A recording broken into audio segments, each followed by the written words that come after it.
Mamayang gabi, oras dito sa Pilipinas, sisimula ng Papal Conclave sa Vatican City na maghahalal ng bagong Santo Papa. At para sa update tungkol dyan, live mula sa Rome, Italy, makakausap natin si Connie Season. Connie? Yes, Rafi. At ilang oras na nga lang ay magsisimula na itong Papal Conclave dito sa Rome, Italy at Vatican City na siyang, of course, a-attendan ng 133 cardinal electors. At sa ating mga nakalap na impormasyon, nabanggit mo nga na dito sa oras na Roma, mamayang hapon ay magkakaroon ng procession ang mga cardinal electors mula sa Casa Santa Marta papunta ng Sistine Chapel kung saan sila magkakaroon ng botohan.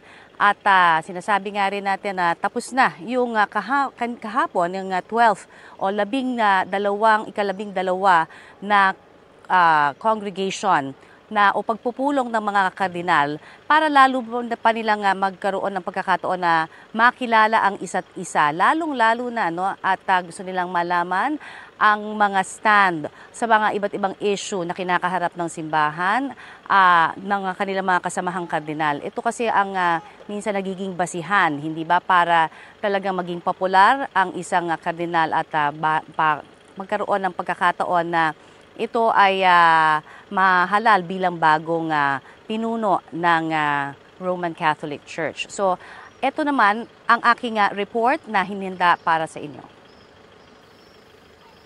Natapos na pasadong 12:30 ng tanghali ang ika-12 General Congregation o pagpupulong ng mga kardinal. Sa naganap na pagpupulong, 26 na kardinal ang nagsalita.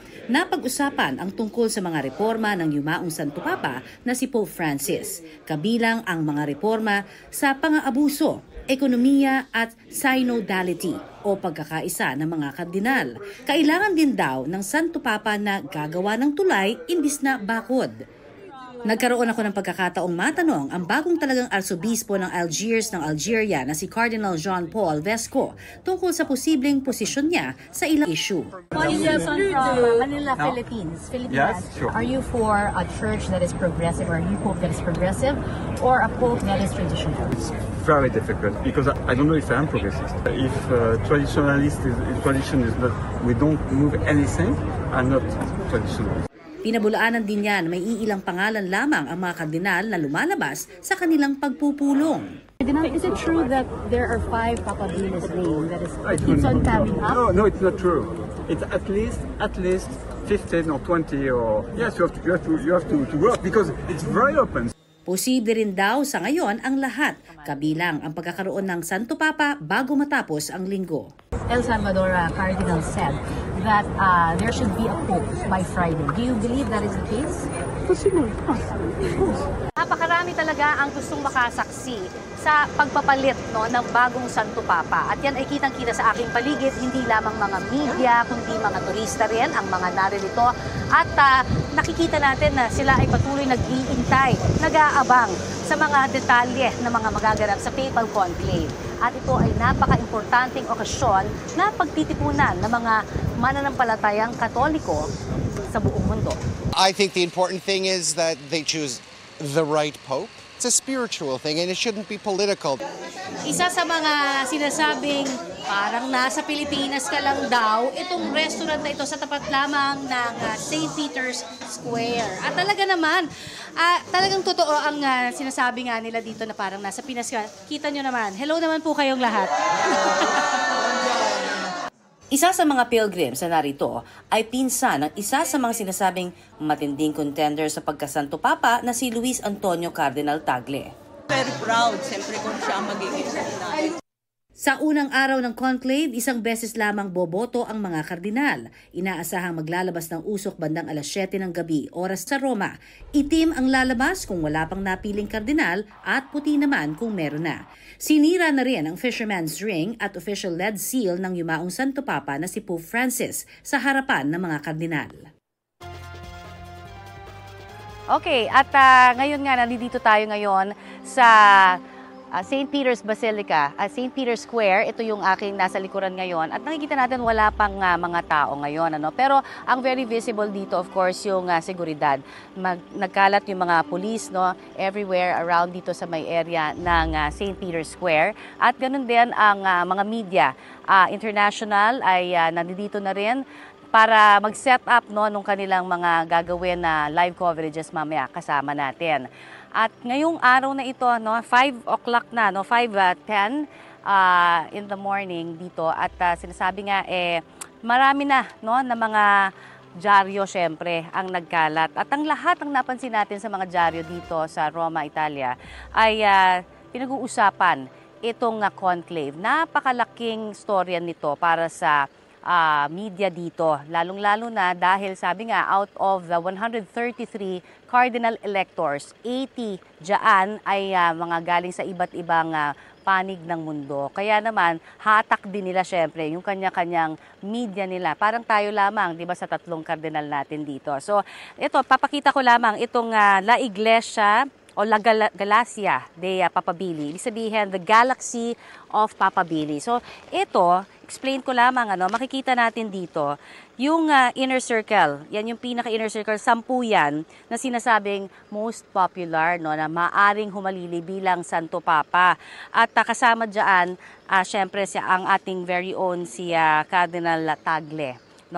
At dito naman, syempre, may mga sinasabi rin sila possible dun sa outer circle na after ng mga talagang most popular, meron pang ilan pang mga kardinal na pinag-uusapan na pwede rin na papasok, sabi nga 15 to 20 ang naririnig na mga pangalan na maaring humalili bilang Santo Papa. So talagang everybody, talagang wait and see tayo dyan. Pero isa pang napansin natin dito naman ay kasama na si Cardinal Ambo David, ayan dito. So lahat ng halos ng ating mga dyaryo na nakita ay pinag-uusapan itong napakalaking pagtitipon na ito, napaka-importanteng pagtitipon na ito para sa mga Katoliko. At syempre, sa buong mundo na rin, dahil kahit na nga sabing nila hindi Katoliko, talagang namamangha at pumupunta all over the world para saksihan ang araw na ito ng conclave o ang pagkakaroon ng bagong Santo Papa.